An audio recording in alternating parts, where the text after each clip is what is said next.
नमस्कार. आज आपण एका खूपच इंटरेस्टिंग विषयावर बोलणार आहोत. सुखी आयुष्याचं रहस्य नक्की काय असेल? कधी विचार केलाय?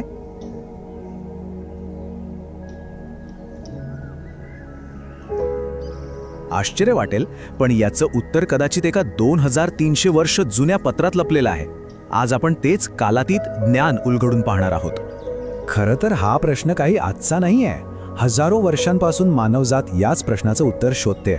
आणि खरं सांगायचं तर आजच्या या धावपळीच्या आयुष्यात हा प्रश्न आपल्या सगळ्यांनाच जास्त महत्त्वाचा वाटतो, नाही का? तर या प्रश्नाचं उत्तर आपल्याला मिळणार आहे थेट प्राचीन ग्रीसमधून, एका खूपच शक्तिशाली आणि तितक्याच व्यावहारिक मार्गदर्शकाकडून. चला तर मग बघूया की या जुन्या पत्रात आपल्यासाठी काय दडलंय. बरं, तर आपला पहिला भाग आहे आपल्या सर्वात मोठ्या भीतींवर विजय मिळवणं. म्हणजे दैवी आणि अटळ गोष्टींबद्दलची जी चिंता असते ना, ती कशी हाताळायची. कारण सुखाच्या मार्गातला सगळ्यात मोठा अडथळा म्हणजे भीतीच आहे. चला पाहूया एपिक्युरस देवांची आणि मृत्यूची भीती कशी घालवायला सांगतात. एपिक्युरस काय सांगतात माहितीये? ते म्हणतात की देव अमर आणि आनंदी आहेत. त्यांना आपल्याला शिक्षा देण्यात किंवा बक्षीस देण्यात काहीही रस नाहीये. त्यामुळे देव शिक्षा देतील किंवा काहीतरी वाईट करतील या विचाराने अजिबात घाबरू नका.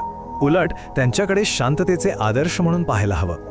आपल्या डोक्यातल्या देवांबद्दलच्या ज्या भीतीदायक कल्पना आहेत ना, त्या बहुतेकदा खोट्या अंधश्रद्धा असतात. आता बोलूया त्या एका सर्वात मोठ्या भीतीबद्दल. अशी भीती जी अनेकांच्या आयुष्यातला आनंद चिरावून घेते, आणि ती म्हणजे मरणाची भीती. जेव्हा आपण असतो तेव्हा मृत्यू नसतो, आणि जेव्हा मृत्यू येतो तेव्हा आपण नसतो. फक्त एक क्षण या वाक्यावर विचार करा. किती साधं वाटतंय ना? पण हे साधंसं वाक्य एपिक्युरसच्या तत्वज्ञानाचा अगदी गाभा आहे.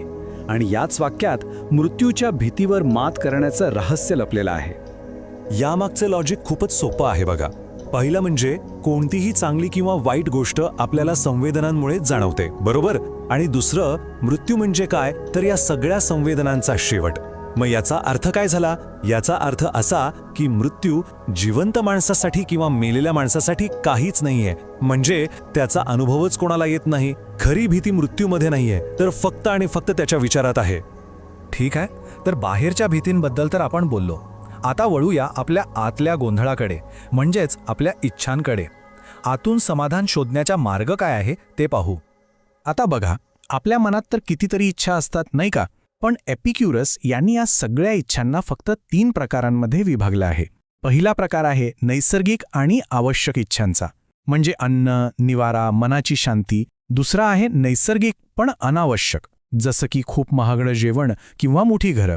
आणि तिसरा प्रकार आहे व्यर्थ आणि पोकळ इच्छांचा, म्हणजे प्रसिद्धी, खूप संपत्ती, सत्ता.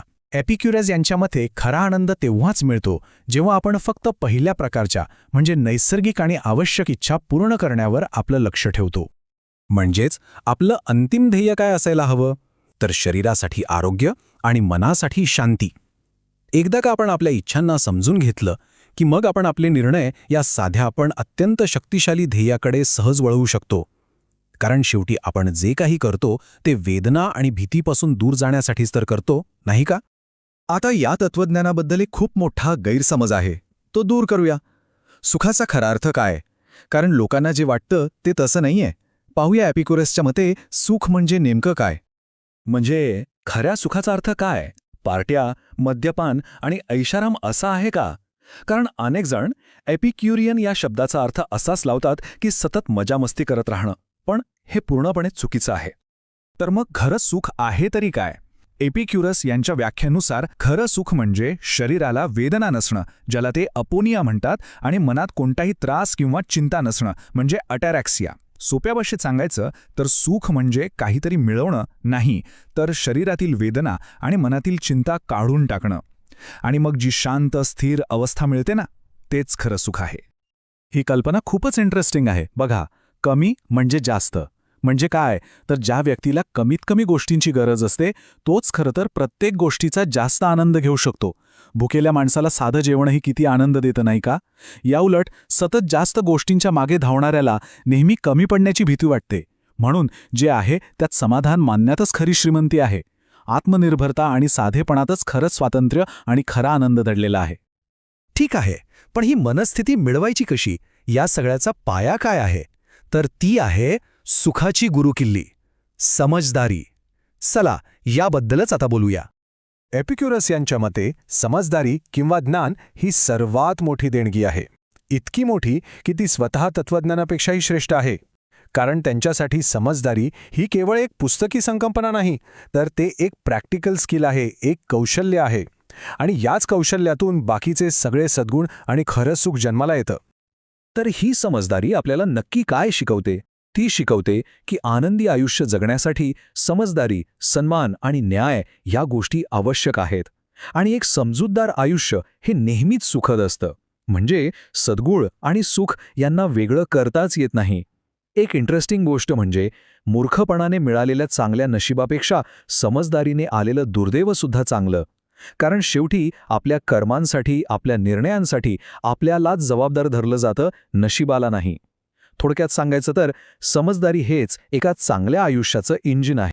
आणि या पत्राचा शेवट एपिक्युरस एका खूपच प्रेरणादायी वाक्याने करतात. ते म्हणतात, या गोष्टींवर रात्रंदिवस मनन केल्याने मानवांमध्येही देवासारखे वाटेल. विचार करा, या तत्वज्ञानाचं जर आपण रोज मनन केलं तर आयुष्यात इतकी शांतता आणि स्थैर्य येईल की जणू काही आपण या जगात असूनही नसल्यासारखे एका वेगळ्याच उंचीवर पोहोचू. तर मग शेवटचा प्रश्न हाच आहे की आपल्या सुखाची किल्ली आपण स्वतःच्या हातात घ्यायला तयार आहोत का? कारण 2300 वर्षांपूर्वी लिहिलेलं हे पत्र आपल्याला आज एकच महत्त्वाची गोष्ट सांगतंय. खरा आनंद बाहेर कुठेही शोधायची गरज नाही, तो आपल्या आतच आहे.